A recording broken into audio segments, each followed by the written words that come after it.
Hello everyone and welcome to today's video. Now today I'll be talking about the Overwatch League playoffs results, and yes, this will be the final ever video that I've ever made about the Overwatch League. Very sad considering that I've covered this since season 4 maybe, or even season 3.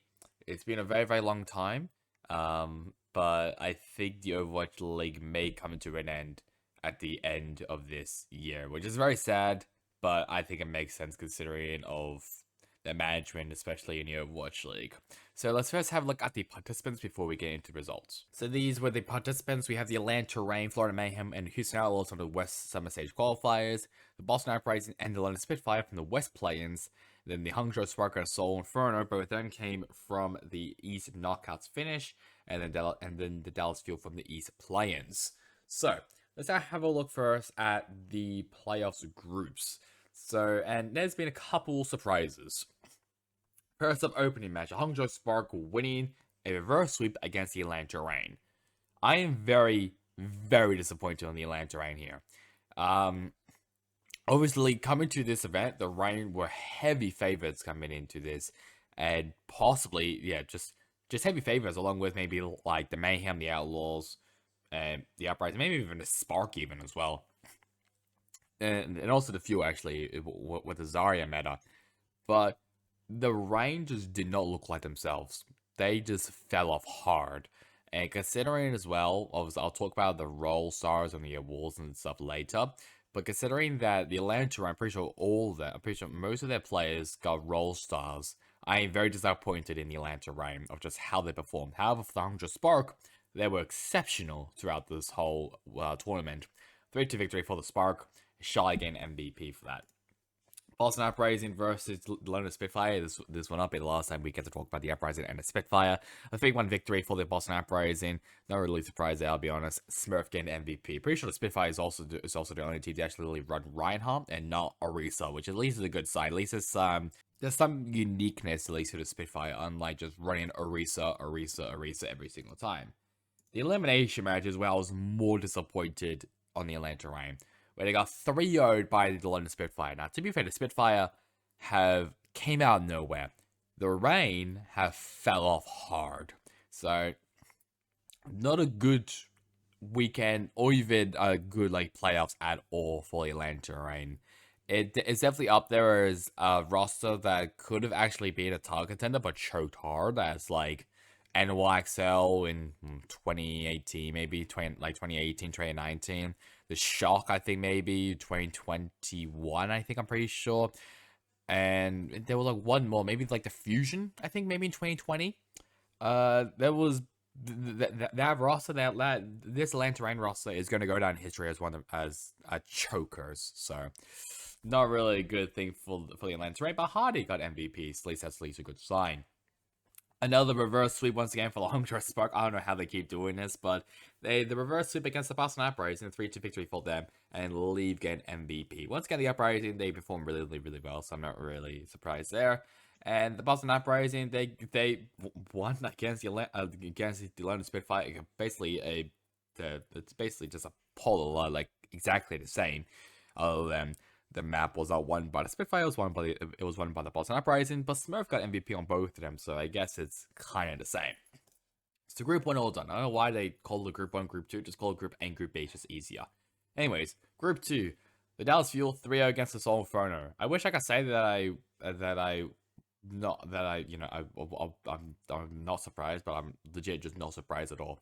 Seoul Inferno, I feel like coming to this event was maybe the worst team out of everyone, out of the 8 teams, just because of the meta, especially the Hanbin who got MVP. This is Zarya specialist. I thought he was going to be an absolute god, and he basically did. I mean, they couldn't really do much about it to Seoul Inferno, so they got 3-0 by Hanbin and the Dallas Fuel. Florida Mayhem, they beat the Houston Outlaws, a 3-1 victory for the Mayhem, and Merritt get an MVP. I think this match kind of also solidified the Mayhem as one of the favorites as well, coming into the playoffs grand finals.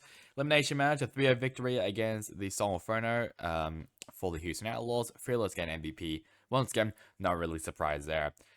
The Florida Mayhem, 3-0 against the Dallas Fuel. This was a bit surprised about, especially it was a 3-0. someone get MVP who's been a god, I'll be honest, this year, definitely showed up. I mean, because the Dallas Fuel, I mean, considering the Zarya meta, I thought that they were going to do well at least. Maybe even make it to at least the grand finals. Maybe not to the grand final, but maybe to the semifinals and to like the third through fourth match seeded. But for them to be out of this group is kind of surprising to me, considering of how they played and stuff. But at the same time, the Mayhem have definitely showed up this year as well. And for the potentially final battle of the Texas teams, the Dallas Fuel versus the Houston Outlaws, it was a 3-0 victory for the Outlaws, and Pelican get MVP, knocking the Fuel out of the tournament. Before we get into the grand final, semifinals, and stuff, let's first talk about the Samoa Showmatch, which is obviously Samoa is a new map coming out, which is in control, and it will have teams of content creators, broadcast talent, and the Overwatch League players. So we have Team Jake and Team Reinforce, and Team Jake had J3, Faria, Danny Lim, Crimzo, and Jake, while Team Reinforce has Seeker, Dante, Reinforce, Lemon Kiwi, and Carcube. And the winner was Team Reinforce, a 3-2 victory for them at Samoa against Team Jake. Very, very entertaining that was. So, let's have a look now at the grand finals. So, semifinals, the Houston Outlaws beating out the Hangzhou Spark, a 3-0 victory for the Outlaws against the Spark. Happy again MVP. Pretty surprising, I'll be honest. I was expecting a bit more, I'll be honest, on the Spark, considering that they were, they were the best team in the East. So, expect a bit more, but that's alright. To be fair, the Outlaws are basically unstoppable, unlike the Florida Mayhem, who won against the Boston Uprising, a 3-1 victory for them. Midtown was the only map that the Uprising won, and Choron gained MVP. The third place match went to Hangzhou Spark, which means that the Spark came third, and the Boston Uprising came fourth, and Monk gained MVP after a 3-0 victory against the Uprising. And for the grand final to finish off the Overwatch League as a whole, and the season of Season 6, it was the Florida Mayhem 4-0 against the Houston Outlaws. Marriage getting MVP. That is absolute dominant. I mean, the Mayhem, they won the play-in, what was the tournament called? Oh, crap. The very beginning tournament of the season. I can't remember what it's called right now on top of my head, which I'm pretty dumb about. Pro-Am, that's what I got, Pro-Am. So considering they won in the Pro-Am tournament, they've been very, very consistent. They've been always on Atlanta Rain's ass. This completely makes sense. I mean, congratulations massively to the Florida Mayhem, who absolutely deserves this. This was such an amazing run from the Mayhem. And someone also on Twitter also mentioned that the bottom 4 teams of the Season 1 Overwatch League standings, actually all 4 of them got a championship. Obviously, first was London Spitfire, obviously. Season 2 and 3 was a Shock. Season 4 was the Dragons, who came last. Shock in 9th. Season 5, it was the Dallas Fuel, who came 10th. And the Florida Mayhem, who came 11th, are the winners of Season 6. And that basically means that the Florida Mayhem are the undisputed champions of the Overwatch League, which is quite weird to say, considering that they were, at one point, the worst team of the Overwatch League. So here's also the season awards and the role style. So I first started with the season awards. So the regular season MVP was someone who also got the Dennis Havalka award. The Alarm Rookie of the Year award went to Donghak from the Atlanta Reign. Coach of the Year went to Goomba from the Florida Mayhem. And for the role style, so we first started with Damage. So that includes Zest from Soul Inferno, Stalker and Lip from the Atlanta Reign, and Leave from the Hangzhou Spark. The tank, so includes someone from the Florida Mayhem, Mag from Soul Inferno, Hanbin from Dallas Fuel, and Fearless from the Houston Outlaws. And for support, we have Chio from the Atlanta Reign, Skewered from Soul Inferno, Fielder from the Atlanta Reign, and Fixer from the Soul Inferno. There's been some controversy, especially on the support side, of whether Shu deserved it or not. I think he deserves it absolutely, but yeah, it's just kind of unlucky there, I'll be honest, for Shu. Kind of got robbed again once, just keeps getting robbed. I don't know if Shu's ever actually gotten, I'm pretty sure he has actually gotten Roll Star before, but I'll be honest, I think he definitely deserved it in this year. But man, it's been an absolute roller coaster ride, I'll be honest, covering Overwatch League ever since season 3. I've been a fan of Overwatch League since season 1. Obviously, yes, I kind of have dwindled and not really been paying attention to the Overwatch League, pretty sure maybe since season 3 or season 4. But it's still been great just look at the results and see what's really been happening in the Overwatch League. And yes, this is the final video that we'll ever make about the Overwatch League. I just want to say, Matt, like, I am gonna miss this. I'll be honest. I'm gonna miss the Overwatch League a lot. The nostalgia I'm gonna miss as well. It's been an incredible ride to be covering the Overwatch League, and I just hope it's with like you know, people who agrees with me that this has been a massive ride. I hope that we get to look back at the fond memories that we've had watching the Overwatch League as a whole. So if this is the final ever Overwatch League season, I wish everyone involved the very best in their future endeavors. Whether it's still being Overwatch and just doing like other stuff in Overwatch or in esports as a whole, I wish them the very best. But this is gonna be the final video I will ever make. Talk about the Overwatch League. So and this channel will be mainly going to Valorant after this year. So that's really about it for me. Hope you guys enjoyed it. Catch you guys all next time. And the next one, hope you guys have a great day, because this is a bit of an emotional day, especially for people who loves Overwatch.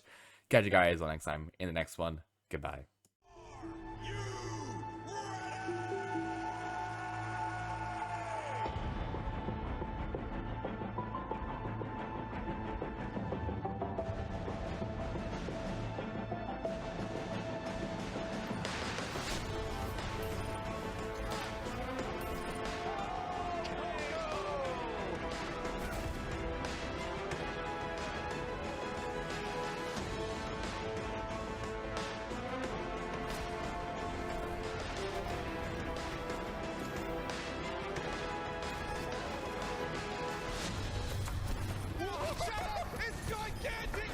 Really? Can you get over the roof there? Oh my. Oh my, what a play, what a grab! Another jump here off the high ground. Super goes forward but gets stuck up. The EMP comes in and ding, he rains down hell from above. Here comes Pine. Gets one, gets two. Looking for a bit more, gets another one. Tuno down again. That heralds disaster generally for the Fusion, and Carpe wasn't far behind. Prophet! He's killed 4 players now on his own. From Vancouver, locks him in the sound barrier. Sound the bomb coming in from John. Oh my God! He does it again! Flutter now moving onto the Widowmaker, taking the clutch into his own hands. The headshot, and the headshot, and the headshot.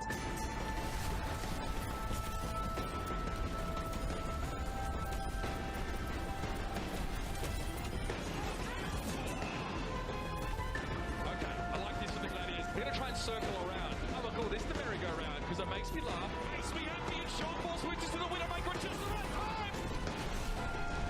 Oh, the Gravy!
me that you spoke English, honestly.